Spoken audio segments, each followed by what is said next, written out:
Subscribe for more. My name is Tom Wilson, and I've always tried to keep things simple.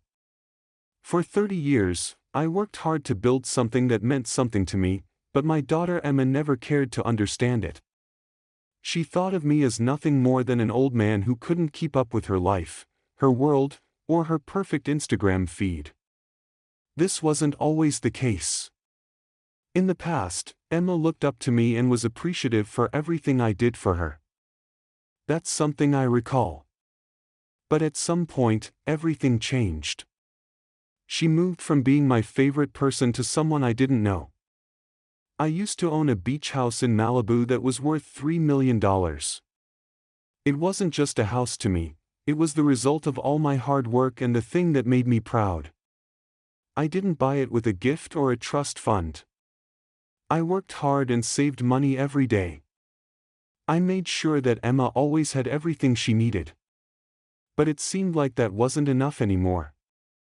Emma and her fiancé, Bradford Hayes, came to my house a few weeks ago. He is the only person who will inherit a real estate firm worth hundreds of millions of dollars. They strode in like they owned the place. Bradford started to measure the walls and talk about modifications in a casual way.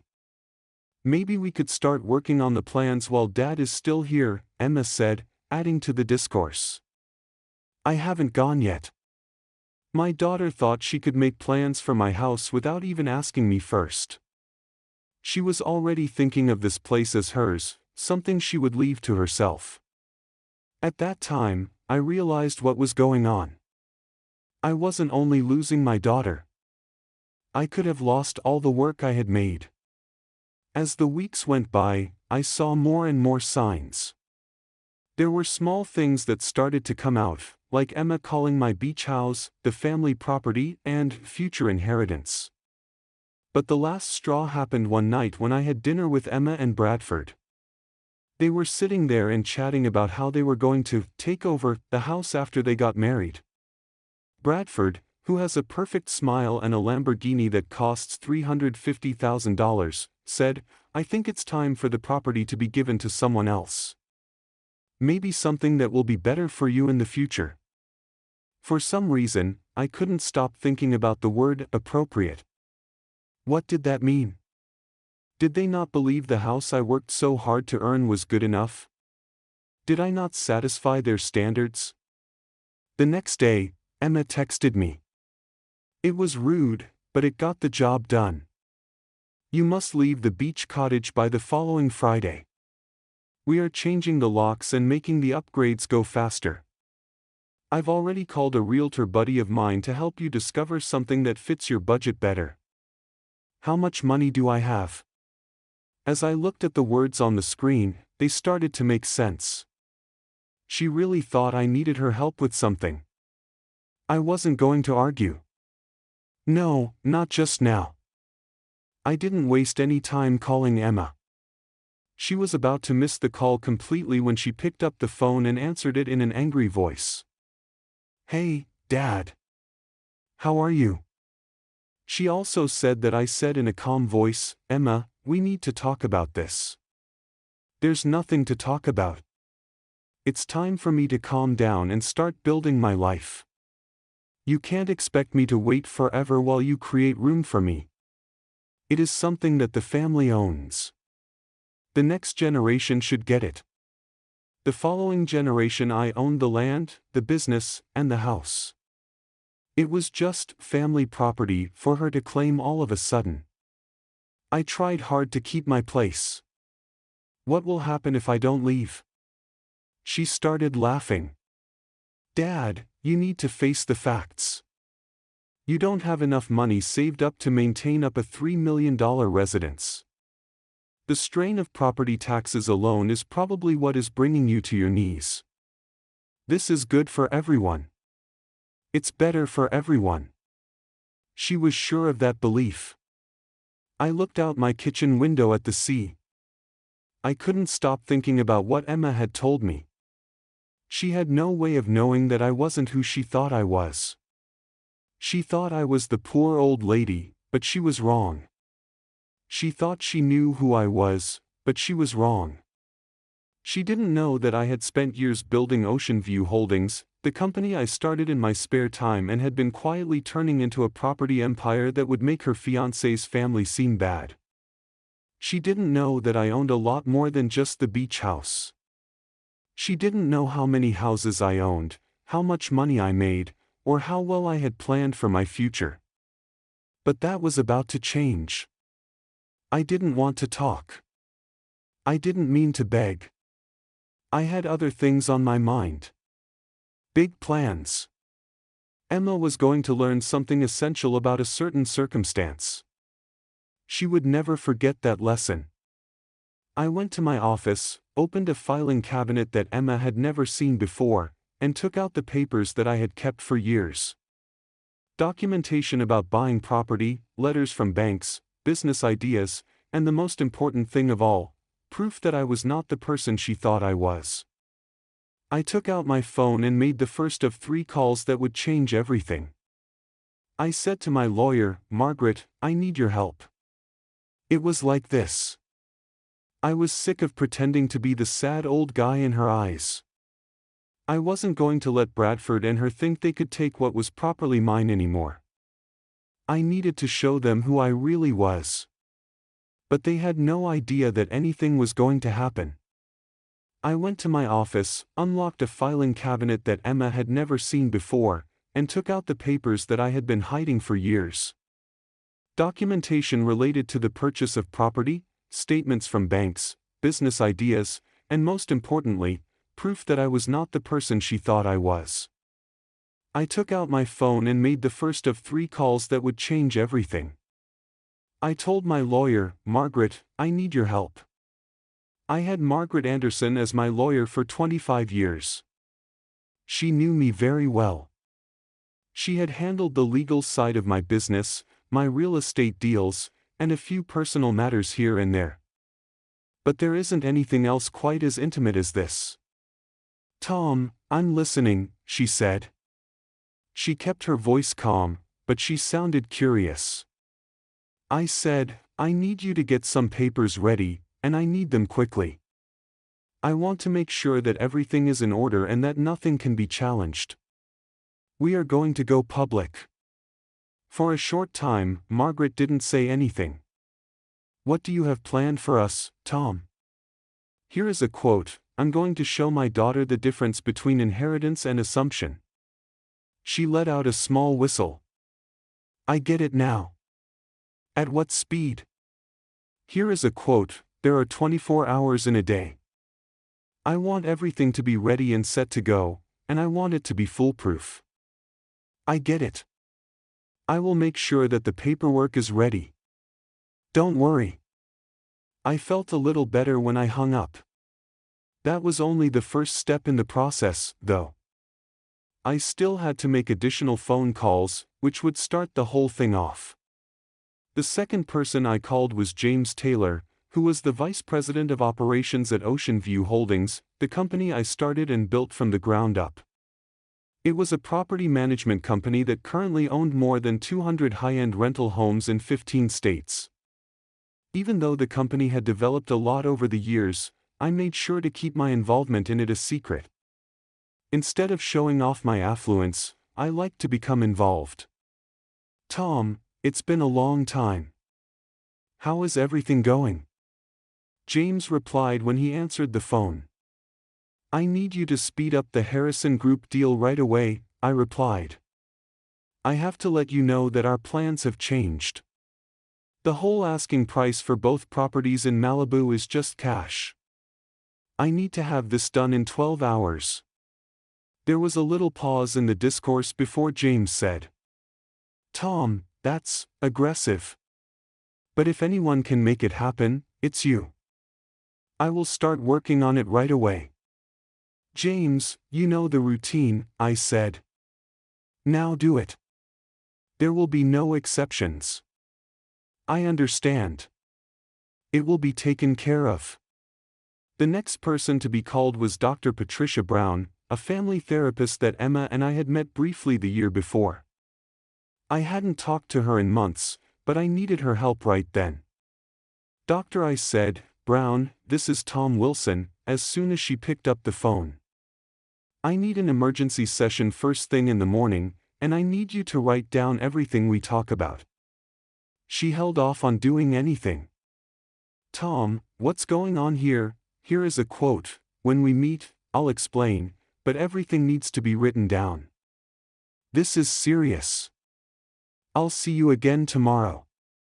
I hung up the phone and took a deep breath. The wheels started to revolve before the sun went down. Emma had no idea what was about to happen. Bradford suggested the dinner party as a way to celebrate their engagement. It was supposed to be a small gathering of close friends and family, but I had the feeling that it would be very important in every way. I showed up right on time with a $15 bottle of wine that I had bought at the local grocery store.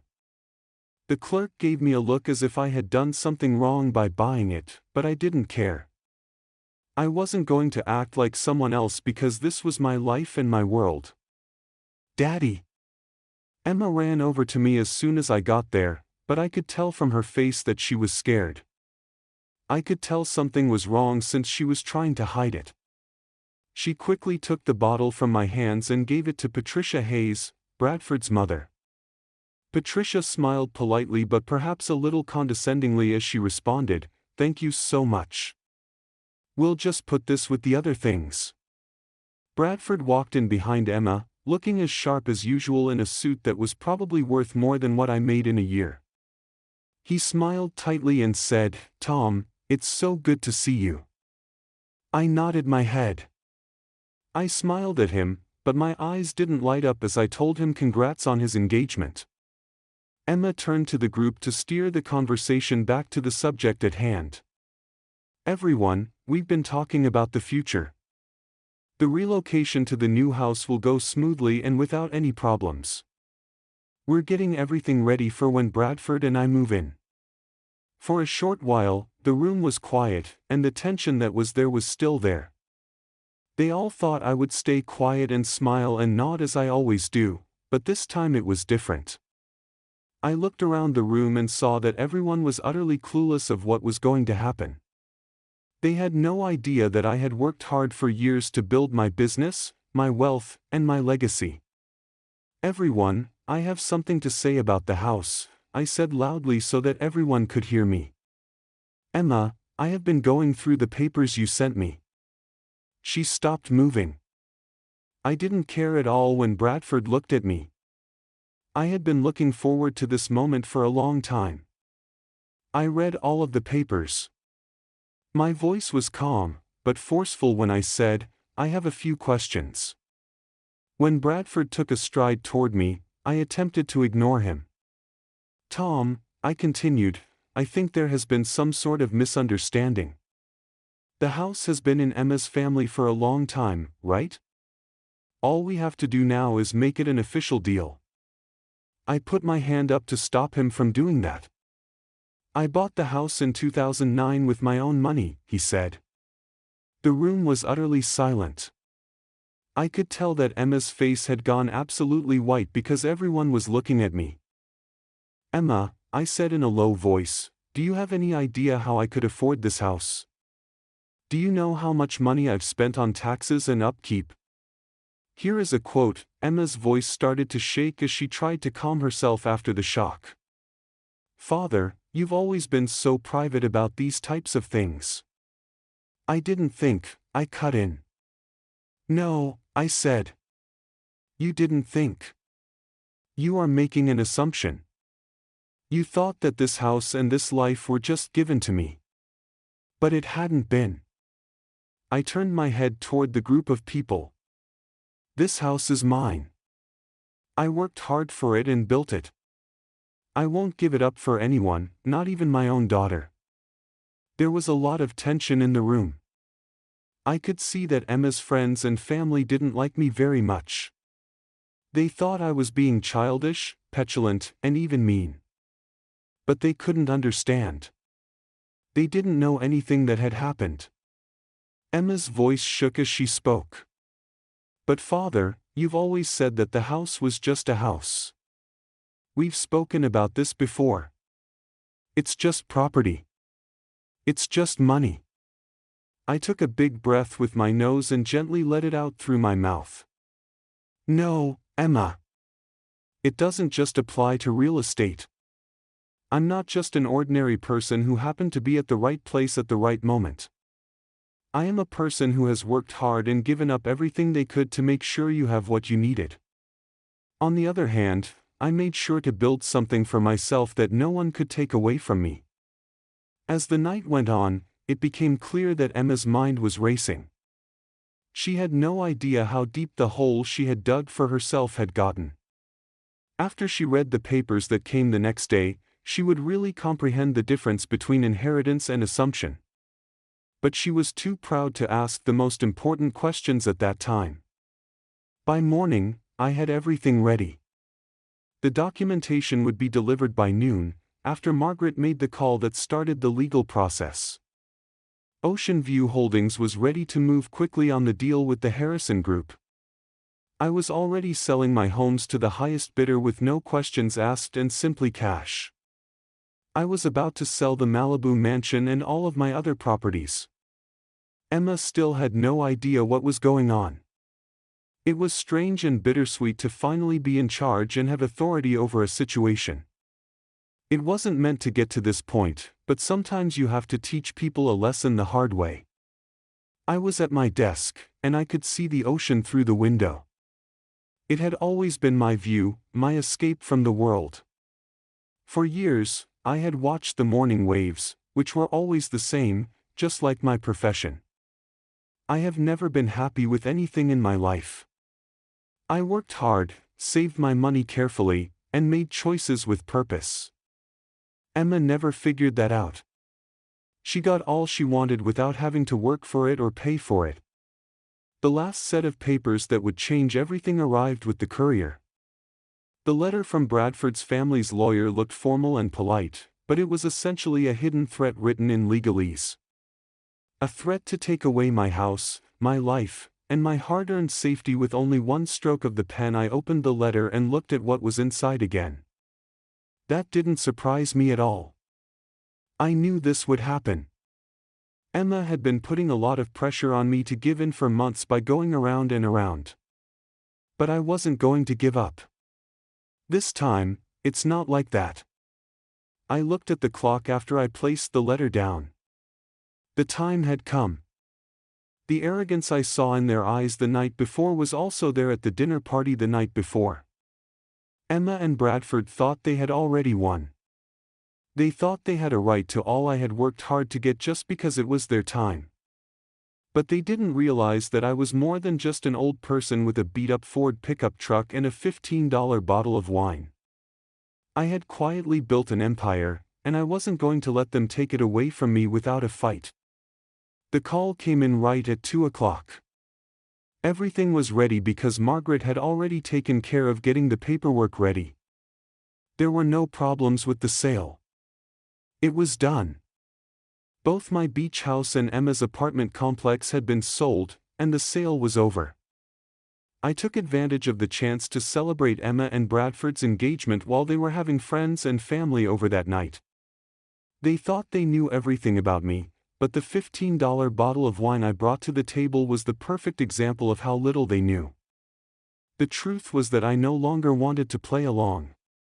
When I got to their dinner party, I wasn't angry. I wasn't even a little bit upset. I had the facts and wasn't afraid to use them. I didn't mean to act like a victim. I wasn't going to let them take anything that belonged to me without putting up a fight. Emma, I wish you both congratulations on your engagement, I said as I handed her the wine. When Emma took it, she didn't say anything. She just gave it to Bradford's mother right away. I could see her face, and her eyes were darting around nervously as she tried to hide the fact that she felt guilty. Bradford smiled at me in a very courteous way, but I knew exactly what he was thinking. He was trying to take my job. He was trying to take my home and my legacy. But I wasn't going to let it happen. As the night went on, the anxiousness grew. I could feel it in the air. I knew it was going to happen. I wasn't going to let Bradford and Emma think they could control my destiny. I broke up the conversation by adding, "I want to talk about the house." Emma couldn't move. I could tell she was afraid when she realized that this was not going to be the simple, uncomplicated change she had thought it would be. "Dad," she said, trying to keep her voice steady, "we've already talked about this. The house is a part of the family's legacy that will be passed down through the generations. It's time for the next generation to get it." "The next generation?" I said again, keeping my voice calm yet strong. "This house is not part of any family history. It is my property. I bought it with my own money. I didn't rely on anything, I constructed everything myself from beginning." I could see that everyone was paying attention and the room was getting quiet. Emma was trying to keep a smile on her face to make things easier, but I wasn't going to let her off the hook. "You have been talking about the idea of taking over the property for a few months now, but you have never asked me what I think about it. You have never asked me what I have been working toward all these years," I said. Bradford moved forward to try to settle things down. "Tom, we didn't mean to upset you. It's just that the house needs to stay in the family. We are simply thinking about what will happen in the future." "Are you thinking about what's next?" I said again, but my voice simply got a little louder. "Getting a hold of the future isn't enough. You have to build it. And you can't take something that isn't yours." Everyone was listening intently, and there was no movement in the room. Emma's face grew pale as she finally understood what was going on. "Emma, I've been working on this for 30 years. And now you want to take it from me. You want to take what is mine just because you think it's your turn. But that's not how it works." Emma tried to answer, but she couldn't say a single word. She looked at Bradford, who was standing next to her. At that point, she realized how terrible the issue was. I kept talking, adding, "This isn't just about money. It's about respect. It's about knowing that what I've made isn't yours to take. You have to work hard to get success, it's not just given to you." She looked at me with wide eyes, as if she couldn't believe what she was seeing. "But Father, you always said the house wasn't important. You said it was just a house." "That's right," I said, finally standing up straight. "But that's not the most essential aspect. You weren't there for what happened before this time. You never asked the question. You thought I was just a regular guy who happened to be in the right place at the right time. This is my life, my work," I murmured, turning to face the room and feeling the weight of everyone's eyes on me. "And now I'm going to make sure you know everything you're doing." I could tell Emma was deep in thought since she didn't say anything for a long time. She realized that she had not given me enough credit. At first, she thought she could just ignore me and go on with her life, but she has since realized that things were not going to proceed as she had planned. I took a big breath and went to work. Emma followed me, and she still didn't know what would happen next. The papers on my desk showed that I owned them and that I had done all I said I would do. "Emma," I said, turning my body so that I was looking at her. "This is how things truly are. You didn't know this information before. I've been watching you for months, and now it's time for you to see the real me." I showed her what was in the folder, which had articles from Forbes, records of acquisitions, and bank statements. She kept looking at them, not understanding what she was witnessing. "This isn't real," she said under her breath. I said, "There is nothing more genuine than this. I own more than just this house, I own properties all along the shore. To be precise, there are more than 200 properties. And now I'm selling them," she said. By the end of the night, Emma and Bradford had lost control of the situation. The tables had turned, and the world that Emma knew was about to fall apart. She was losing whatever it was that she thought was hers and that she thought she was entitled to. She was going to have to deal with the consequences of her actions at this point. I woke up early that morning, as I usually do. I was already sitting at the kitchen table, sipping coffee and thinking about everything that had happened, even though the sun had barely risen. The view of the ocean from my window was peaceful, almost calming, but I felt like a storm was brewing inside me. Emma had no idea how much her life was going to change. Around 7:30 in the morning, Margaret called me. All the paperwork was done and ready to go. It was thorough, detailed, and had the force of law. I had set everything in motion, and every strategy and course of action was coming to an end. Emma had thought she would get the Malibu properties, but now they are officially out of her hands. When I got the notice, I looked at my phone. The press knew about it before anyone else did. I wasn't surprised at all.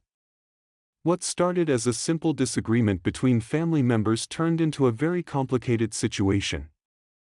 The media would have a field day with this, and I wasn't going to hide from it. There was nothing for me to hide. I had followed the rules to the letter, and now it was time for everyone, especially Emma, to learn what it meant to make assumptions. The phone rang again. Emma did it. I was ready, even though I didn't know what she wanted and hadn't talked to her since the night before. When I answered the phone, I kept the same calm tone I had been using the whole time. "Dad, we need to talk," Emma said in a shaky voice. She didn't sound furious or make any demands. Her voice sounded weak in a way I hadn't heard from her in a long time. "I think we've talked enough for now, Emma," I said, making sure my voice stayed calm. "You wanted to own the house. You intended to take away all I had worked so hard for. You now need to understand what happens when you think you deserve something you haven't earned." The person on the other end of the phone didn't say anything for a long time. I could hear her breathing. She was trying to gather her thoughts and find the words that would let her make things the way they used to be. But I wasn't going to let it happen. I didn't know that," she said. "I thought you were just a handyman. I thought you were having some problems. I never asked for anything. I did not know the true nature of your actions." "You never asked," I said quietly. "You didn't have any proof to back up your guess." I could hear Emma trying to get herself together because she was quiet again. It wasn't working.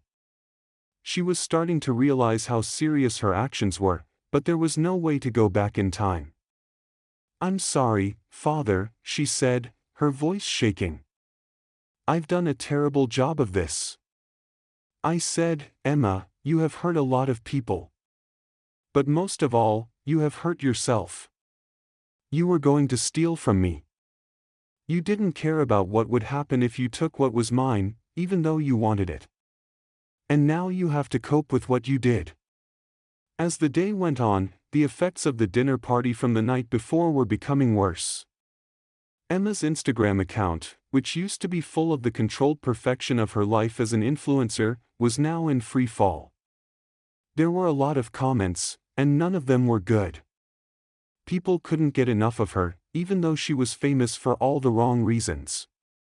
By lunchtime, Emma had lost a lot of followers. She lost thousands of dollars in just a few hours. One by one, the brand partnerships she had worked so hard to build up over the years were taken away from her. Two of the companies that have cut ties with her are Sugar Bear Hair and Revolve. No one wanted to be friends with someone who had tried to take her father's house. I knew what was going on, so I didn't need to read the news. It went viral on all the different social media sites. People were sharing videos and recordings of her outburst on various platforms, and it quickly became a viral hit. People said she thought she deserved things. They called her a spoiled, rude kid. People no longer saw her crying and having emotional breakdowns in front of millions of people as signs of her frailty, they instead saw them as signs of her weakness. And the worst part? She had to learn everything by making mistakes. I didn't say sorry to her. I couldn't do it. She needed to learn this lesson, and it was hard to see, but it was the only way for her to really understand how much it costs to be entitled. The phone rang again, and this time Bradford's name showed up on the screen. I didn't give him a chance to put it off because I answered it immediately away. Bradford was talking quite quickly when he said, "Tom, what have you done? You've messed everything up. This problem goes beyond the walls of the house. You have gotten in the way of my family's company. We are in damage control mode right now because of you." I didn't think that was shocking at all. Bradford had every right to be angry, and he was. His family thought that Emma's entitlement to inherit the land was a given and that they would get it without any problems. But now they were paying the price for being so sure of themselves back then. "Bradford, I can promise you that I didn't break anything," I responded, keeping my voice calm and steady. "I sold the property to the person who offered the most money, just like any good businessman would. I don't care if this hurts your family's business." He snapped, "You're acting like a child. This isn't just about real estate, it's about a lot more than that. It has to do with the family. You're just standing there and watching Emma break apart." I took a deep breath and sighed. "Bradford, Emma tried to take something from me without my permission. She tried to take something that wasn't hers. I gave her a chance to learn from her mistakes, and now she has to deal with the consequences. Maybe she will think about what will happen next time before she does something." The person on the other end of the phone didn't say anything for a long time. "Tom, I get what you're saying. But Emma didn't deserve this." "Maybe she didn't deserve it," I said again. "Wasn't she responsible for what she did? She may learn something from this. She might finally realize that the world doesn't just give you everything. You have to put forth a lot of effort to earn it. And occasionally, you are to blame for the mistakes you make." That night, I sat on the patio and watched the sun go down. I felt a calm happiness sweep over me. I taught Emma something really essential that she would never forget. She could really not like me right now, but someday she will understand why I did what I did. There is a little chance that she will come to respect me again, though. The next morning, the phone started ringing with calls. "Emma wants to know what to do because she is scared. She had nowhere else to go, her supporters were leaving her, and her sponsors had stopped helping her." I could tell how desperate she was over the phone. She cried, "I don't know what to do to make this better, Dad. Things are getting out of hand. I've lost everything." I called out, my voice lowering, "Emma. Escaping is not the solution to this problem. You must face your errors and learn from them by standing up, only then will you be able to resolve the issue. You have an opportunity to develop yourself here." I paused, allowing the significance of what I had spoken to settle in. This is your opportunity to become someone of whom you can be proud. However, you will have to do it yourself if you wish to resolve the issue. You may count me out of becoming your rescuer. Not like it used to be anymore." There was a long pause in the conversation, and the phone was silent. I knew Emma was having trouble processing everything that had happened, but she had no other choice. She had to face the music. She had to deal with the consequences of her actions. It was hard for me to watch, but she needed to learn how to be independent. The next few days were a blur of activity. Emma's descent into madness became a hot topic on the internet, and her number of Instagram followers dropped sharply. Her brand partnerships ended before she even had a chance to respond to the emails. For the first time in a long time, Emma was criticized. The media called it the influencer meltdown of the year. I did not call her. I did not reach out. I was not going to give in to her. She had to find the answer on her own. I knew she wouldn't like it, but I was sure it was the only way she could fully understand everything I had been trying to teach her all these years. I didn't hear from Emma for 3 more weeks. This time, the call came in the early morning, just as the sun was rising.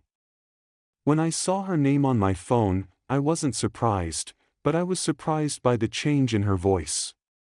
"Dad," she said, keeping her voice steady. "Can we talk?" The next thing is a quote. I nodded in accord with myself even though she couldn't see me. "Of course," I answered. "I have been." She paused for a moment before speaking again, and the hesitation in her voice was gone. "I think I get it now. I was too proud to see what you were trying to show me, but I have been so selfish. I tried to take something from you that wasn't mine, and now I've lost everything." Her comments were rude, but there was something about them that wasn't normal.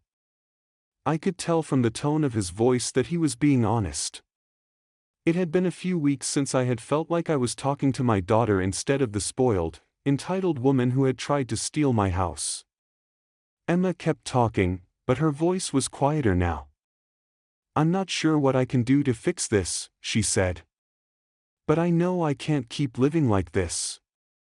I can't keep depending on other people to fix my mistakes." "That's good," I said. "Since you are going to have to take care of this yourself, you will have to do it yourself because no one else can do it for you. But you are on the right track. I've been thinking a lot about what you said," she began, and I could hear that her breathing had become more even by this point. "When it comes to earning things. When it comes to not just looking forward to their arrival. For my whole life, I've thought that everything would be provided to me. I hadn't thought about how much of my life had been built on the work and money of other people before. I thought I had a right to it since I was myself. I knew this was the time when things would change, so I listened to her talk. I could tell that she was starting to understand more and more what she was saying. Just a few weeks before, she had wanted my house. She was not the same person as she is now. This was a person who was just starting to grow up and had to deal with the consequences of her past actions. "I don't know how I would survive without money, Dad," she said in a voice so low that it was almost impossible to hear. "I've never had to worry about taking care of myself before. And now, I'm starting over from the beginning now. I told you, you will find a way to fix this. Do it. You have to. You'll do it better than you think you will." This time, the pause that came after wasn't filled with worry, it lasted a long time. It was full with understanding. "I got a job," she said out of the blue, as if she were happy with what she had done. For a short while, I felt hopeful. "What kind of job is it?" "Here is a quote, a coffee shop in Santa Monica. It's the least you can do to earn money, but it's a good place to start. Monday is when I start." I smiled when I thought about Emma, which I hadn't done in a long time. "Emma, I'm very proud of you." "Is that so?" she asked, sounding surprised. "I believe you," I said. "The amount of money you make isn't the most important thing. The things you learn from doing the work and what you're willing to do for yourself are what matter." A week later, Emma came back to my house. She looked different than she had before. She wasn't wearing the nice clothes that she used to be proud of, and her hair was tied back into a simple ponytail. There were no fancy shoes or expensive makeup. For the first time in years, I saw someone I knew.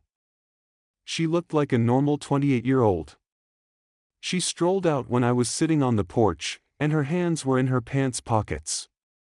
It looked like she was unsure of what to do. But she was no longer trying to hide anything. There was no showing off at all. "Dad," she said, "I've been doing a lot of thinking lately." "I get it," I said, looking out at the lake. "I get that. It's clear to me." She sat down in her usual spot, right across from me, where we had talked 3 weeks earlier. Everything felt odd now. The lessons learnt, the tears shed, and the heaviness of the last few weeks all hung in the air. But this time things were calm. There was a real connection. She took a wrinkled piece of paper out of her pocket and said, "I wrote something on this. I'd like to read it to you out loud." I nodded my head to let her speak. She looked at the paper for a long time after she had opened it before she started to read it.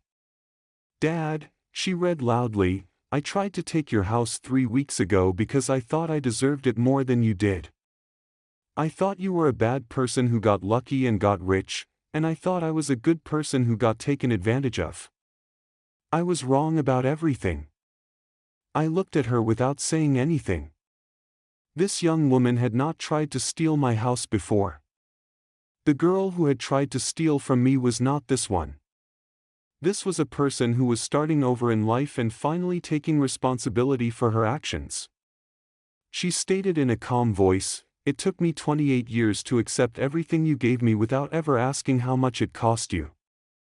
Time, energy, and decisions that you didn't get to make because you were too busy taking care of me.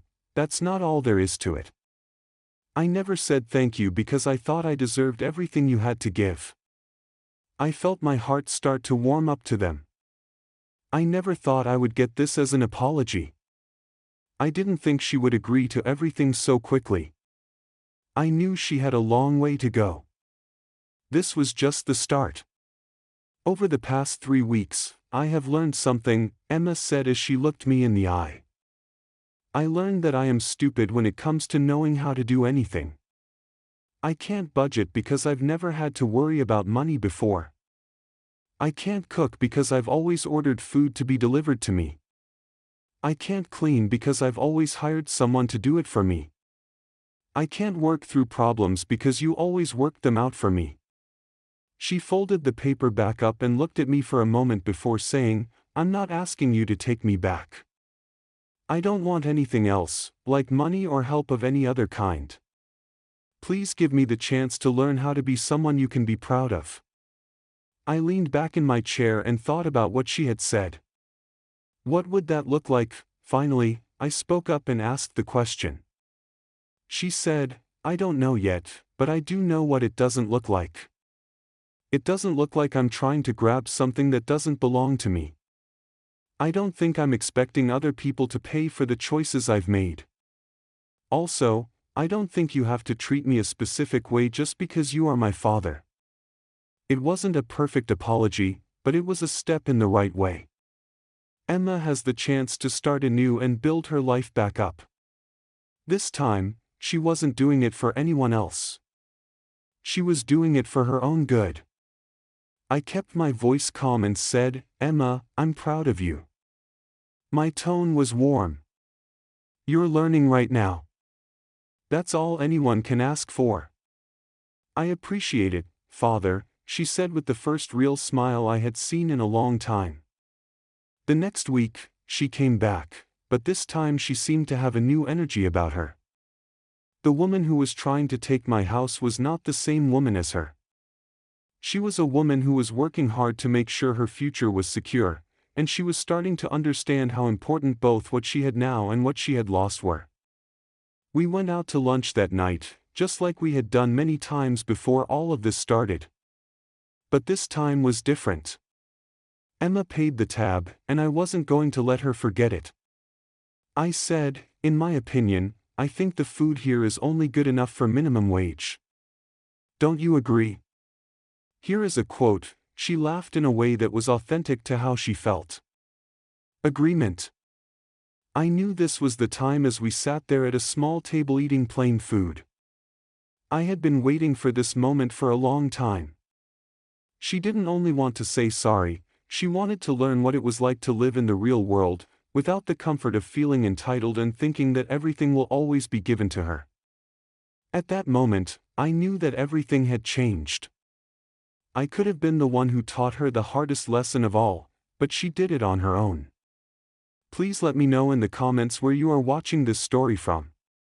And remember that sometimes the finest thing you can do for someone is to give them the chance to earn what they thought they were owed. This is the end of the story. The hardest lesson Emma learned may be the one that changes her life for the best. We all have periods when we think we deserve something and are full of ourselves, but we don't really know what it takes to get it. But real strength comes from admitting our mistakes and learning from them. If you're watching this now, I hope you get something out of this story. Life doesn't always go the way we want it to, but that doesn't mean it's over. This is just the first step towards starting over. Please click the like button, leave a comment below, and subscribe to the channel if you liked this story. That way, you'll be able to read more stories like this one. I'd love to know where you are watching from and what you think of the story. Remember that the finest thing you can do for someone is give them the chance to get what they thought they deserved. Take care of yourself till we meet again.